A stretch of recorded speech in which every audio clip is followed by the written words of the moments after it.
I'm Molly Flash, and I'm from Greenville.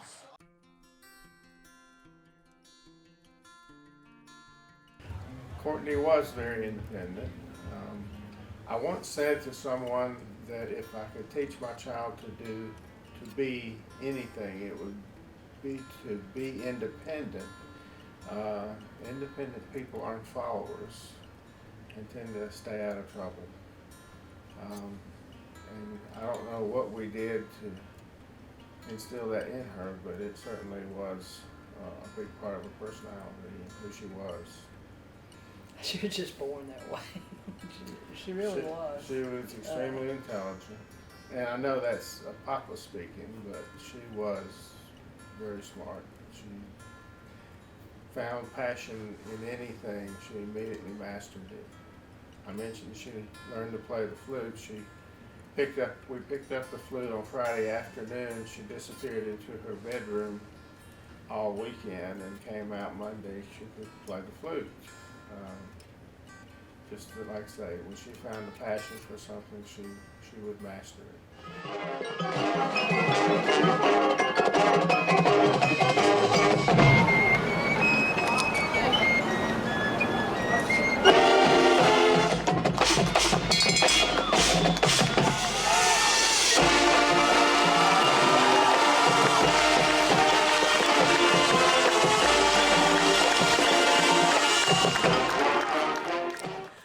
Pretty much, I mean, I've got some friends that I had before in Greenville, but most of my Greenville contacts, even like professionally, a lot of them I've met through Tim or through performing with the circus. So the circus has really expanded my social network in that way. Steffie is probably the person I'm closest with. We designed some acts together. We worked really closely together. For a while, we were short on performers, and it was just me, Steph, and Tim for a few months until we got some new guys in. And I don't know, Steph and I are just close. So she's a real sweetheart in real life and on stage.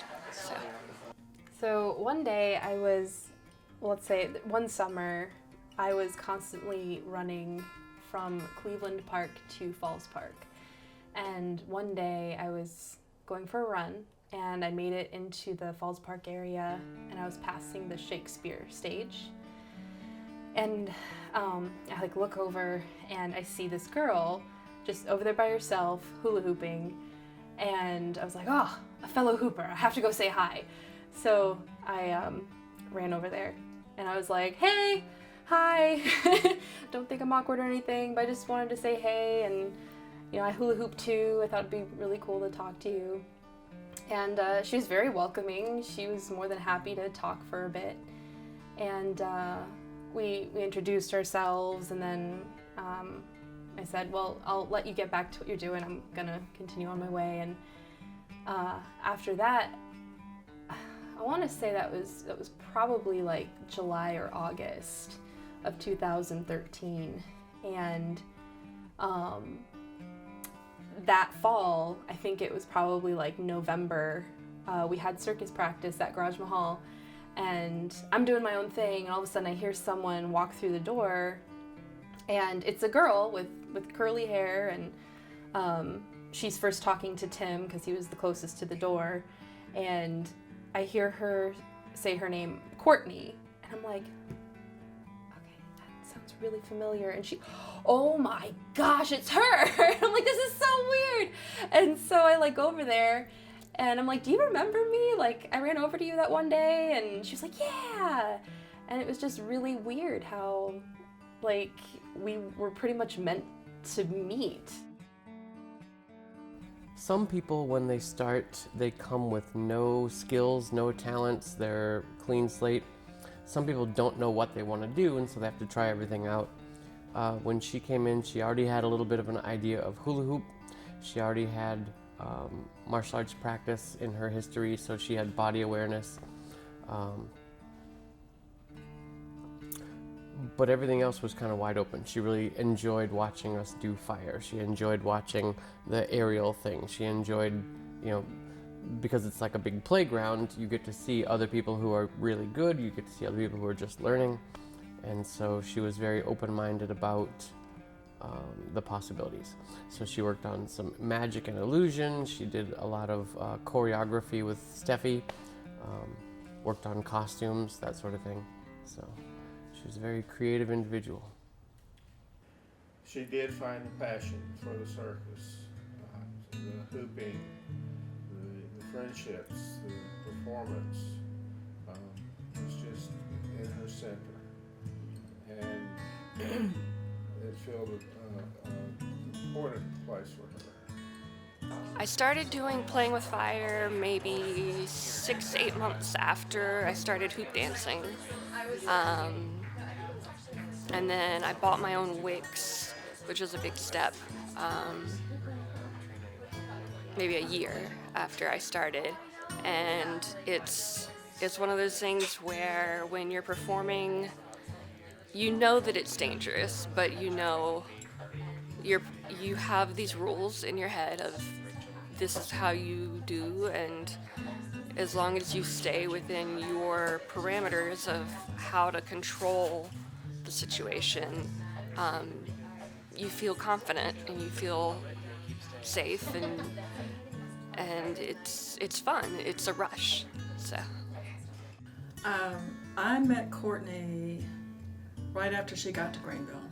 Her mom had been transferred here as part of her, part of her job, and Courtney didn't have a job for the summer, and so I didn't know her mother and I didn't know her, but I did have a whole lot of work to do, and so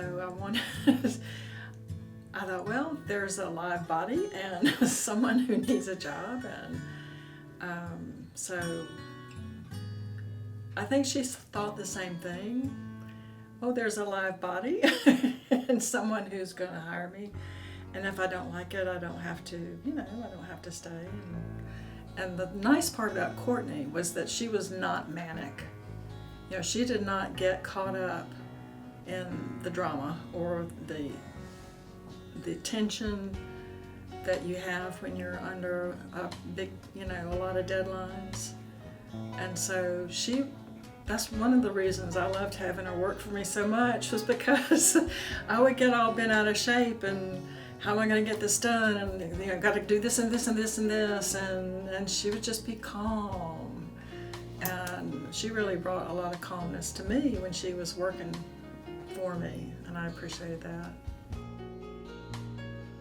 There was one day we were just walking downtown, and we both had our hula hoops, and we felt like rock stars because that day people saw us with our crazy colored hair and our hula hoops and our cool sunglasses, and they were like, you have to be important or something. You have to be a part of some sort of group. And we're like, yeah, Secret Circus. And they're like, oh, we knew it, Tim TV. And people would just stop us left and right, like wanting to talk to us because we were just so cool. And we just went to the park and enjoyed the sunshine and hula hooped. When you have a mountaintop experience, when your default experience, when your understanding is here, and then you go to a festival and then you come back to it, or when you have a really painful experience and then you come back to normal, or you have a really pleasurable experience, you come back to normal, then instead of your center expanding, what it does is it takes you way over here and then back, and way over here and back. And what that does is a lot of times creates a wobble in your stability. When you take the center of your experience and now you expand it to include those things, you have really pleasurable experiences and some really painful experiences, and you embrace them as part of the same center. When you go far and you can travel and feel comfortable and safe, but you can also be home and comfortable, safe, and then you can go to your inner space and meditate and feel comfortable and safe. Then all these experiences, it expands your center more and more, so no matter where you are or what you do, you can still feel like you. You can still feel comfortable. A lot of people, when a strange thing, a disaster happens or something like that, they're so out of their mind, they can't tell what's going on, they're very scattered. So that was kind of the point of her life where she was taking this stable base that she had known, this professional life, organization, structure, and now including more and more things into it to expand herself as a person. And during her last days in the hospital, we got to talk about a lot of those adventures and how she was able to include them into her life experience. And she was aware that time was short. We never, It was a sudden, unexpected infection that caused her passing. But she had other issues that we had gone back to Durham to the doctors at Duke to address that we felt the time was becoming short. The reality is she had done some things in preparation,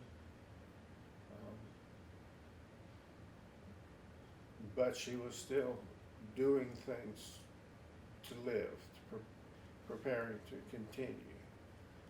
She had ordered some things, a craft project, and she had ordered some candles and some incense and things that she enjoyed. So she knew maybe the time was drawing near, but she wasn't planning the end. She was planning life.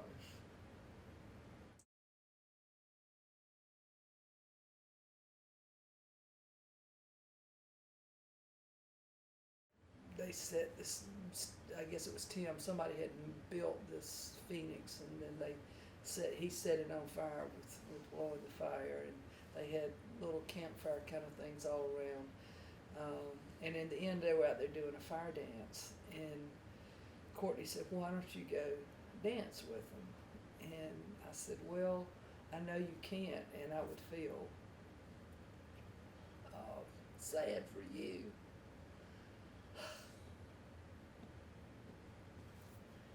And she said, "I want you to go dance so I can dance through you out there." And I did.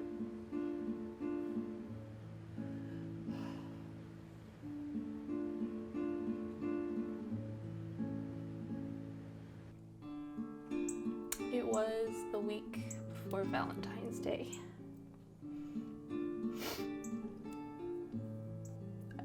I was supposed to see her on Valentine's Day.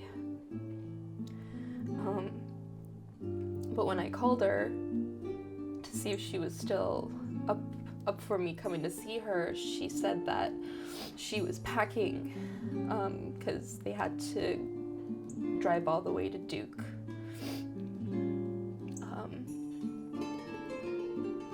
And so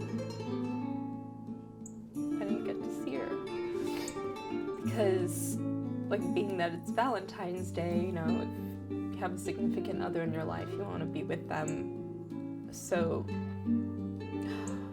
since she was packing, I was like, well, I guess my boyfriend and I will just, go and do our thing, and she'll just keep packing and leave. And I think back to that, and I wish I could just rewind to just be like, what, screw it, screw going out to eat. My friend is going to the hospital.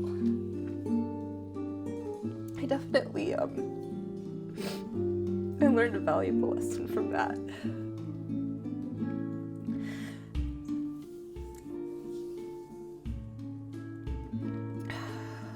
Just really appreciate the people who are still in your life. Even if it's simply just texting a person, just saying, "Hey, I love you."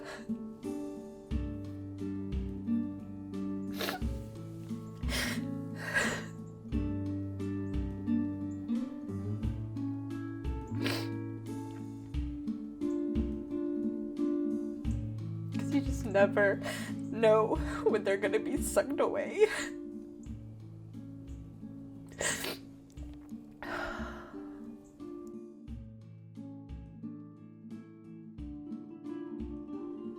Knowing her definitely made me realize that I should be more considerate.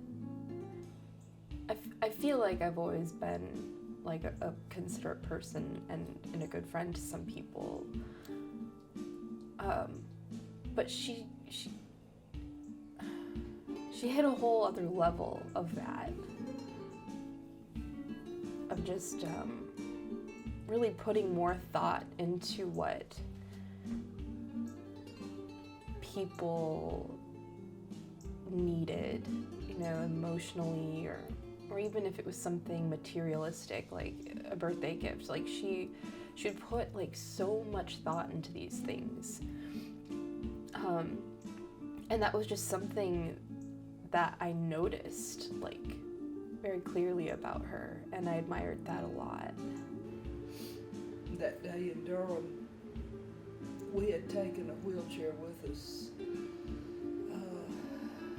just in case, and it was becoming increasingly difficult for her to navigate from one place to the other, and we knew that there may be, like, we just knew we might need the wheelchair. So we've been to see the doctor, and we're back at the hotel, and our room was on the 5th floor, and when you got off the elevator, all the way to the end, the very end room, and she walked it. She said, I don't need the wheelchair, so I'm pushing the wheelchair behind them, and that was her last walk, but determined. I think that's it. Thank you so much. Yeah.